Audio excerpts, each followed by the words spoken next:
आप सभी यहाँ पधारे, सभी को बहुत बहुत धन्यवाद। जय हिंद, जय भारत।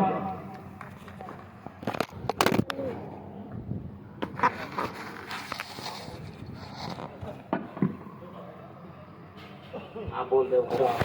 हेलो, बहुत अच्छा अमर सिंह जी के द्वारा। सही, अमर सिंह जी ने जो बात कही थी, एक मिनट में बोल लेता हूँ, ये बिल्कुल सही कहा इन्होंने। इनके जो भी विचार आते हैं ना, मैं बहुत दिन से देख रहा हूँ, करीब 6 महीने से कंक्रीट विचार आते हैं। एक नया इन्होंने जो विचार रखा कि 1 दिवसीय धरना होना चाहिए, उसमें मैं थोड़ा सा अमेंड करना चाहता हूँ कि 1 दिवसीय धरना देना चाहिए, पर जो अपन जिन कस्बों को बंद कराने हैं, मैं सोचता हूँ उस कस्बे पे हमें 1 दिवसीय धरना देना चाहिए। जैसे कि वो एक दिन अपन दुकानों को बंद कराएंगे शांतिपूर्वक, और उसके बाद हमारा धरना चलता रहे। मेरे ख्याल ये ठीक रहेगा, क्यों भाई?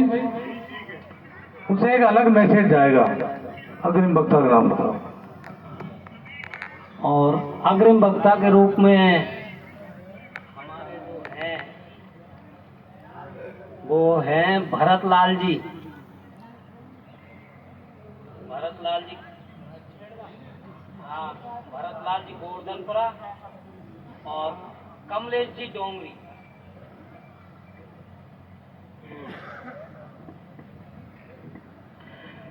सम्मानित पंच पटेलों, सबको मेरा राम राम। एक की जो मीटिंग हुई थी, उसमें गांव-गांव जाकर के 11-11 आदमियों की कमेटी बनानी है कि मतलब मीटिंग के द्वारा ही मतलब उसमें नियुक्त करना है। मीटिंग में हर गांव में मीटिंग रखनी है कि गांव-गांव जाके कमेटी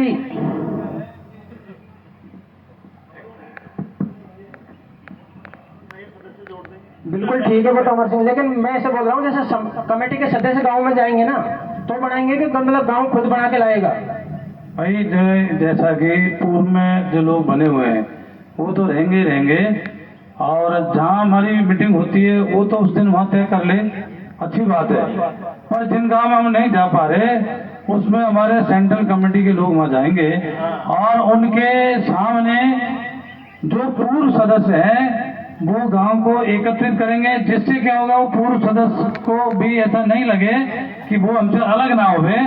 वो गांव के लोगों को इकट्ठा करे और वहां पर सर्वसम्मति से जो सेंट्रल कमेटी के लोग जाएंगे, 2, 3, 4, 5, वो ऑब्जर्वर का काम करेंगे।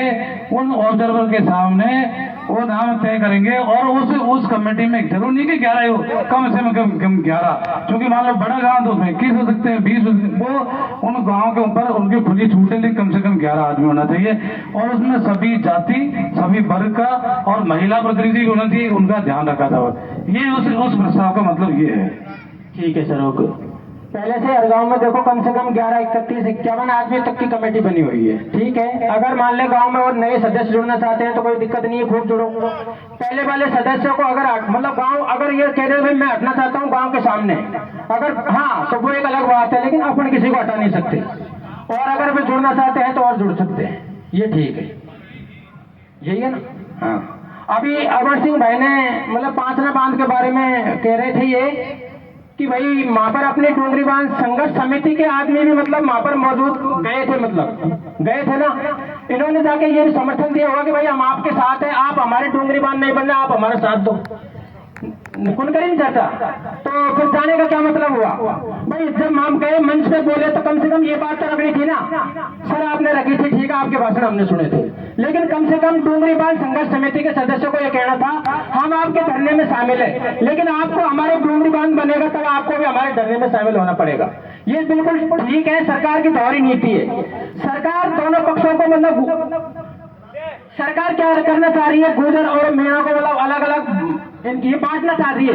इधर डोंगरी बांध में भी सर्व समाज है, उधर भी सर्व समाज है। ये सरकार की नीति बिल्कुल। कल मान लो दोनों पक्षों में समझौता हो जाता है, समझौता होने के बाद में अगर सरकार दोनों पक्षों को पानी दे देती है तो पानी देने के बाद सरकार ये मतलब ये कहेगी कि अब पानी कहां से आएगा? पानी आएगा डोंगरी बांध से। अब आंदोलन करो तुम डोंगरी बांध के लिए। अब बताओ आपने जाने का क्या सेंस निकला वहां पर? भाई माँ अपनी डोंगरी बांध संघर्ष समिति के सदस्य गए तो ये बात जरूर रखनी थी कि भाई हम डोंगरी बांध नहीं बनने देंगे, आप चाहे कितना भी कर लो। ये लोग कल कहेंगे कि हमको पानी चाहिए, पानी कहां से आएगा? डोंगरी बांध से आएगा।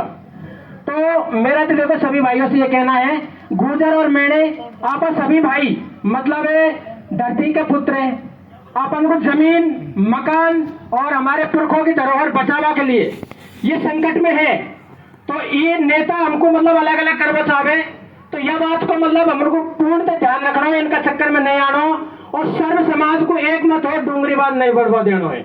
जय हिंद, जय भारत।